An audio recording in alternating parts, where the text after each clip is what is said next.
السلام عليكم. النهارده ان شاء الله هنعمل حاجه حلوه كده على السريع، ولا خدت مننا ولا وقت ولا مجهود.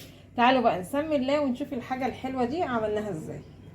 هنجمع الاول المكونات مع بعضها. معايا كوبايه جوز هند مجروشه، بصوا ما تبقاش ناعمه قوي.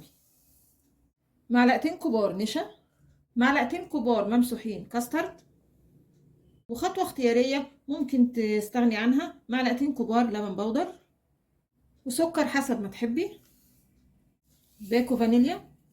وبنفس الكوباية اللي عرت بيها الجوز الهند هعاير بيها لبن حليب كوبايتين، كوباية الكوباية التانية. هقلب الكلام ده كله كويس قوي وبعدين هرفعهم على البوتاجاز.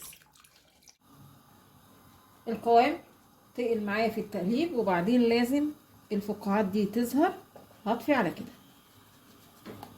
وبعدين افرغهم كده في صينية. بعد كده هركن الصينية على جنب لحد لما تبرد واعمل الخطوة التانية.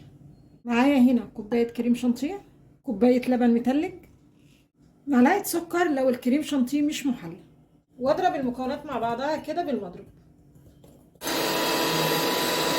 تمام قوي كده. خلاص الصينية بردت والمكونات تماسكت مع بعضها يعني. اصب عليهم كده الكريمة. اي مكسرات بقى عايزة تضيفيها على الوش. تمام كده. هنقلها التلاجة قبل التقديم كده بشوية. تعالوا بقى ايه نشوف ايه الاخبار.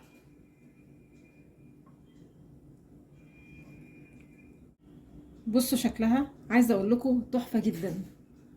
بصوا طعمها وهم بجد. بصوا وقربت بقى للكاميرا خالص اهو. عايزه اقول لكم طعمها وهم تحفه جدا. يا رب النهارده الوصفه البسيطه دي تكون عجبتكم، وانتظرونا ان شاء الله في فيديو جديد، وما تنسوش الاشتراك في القناه.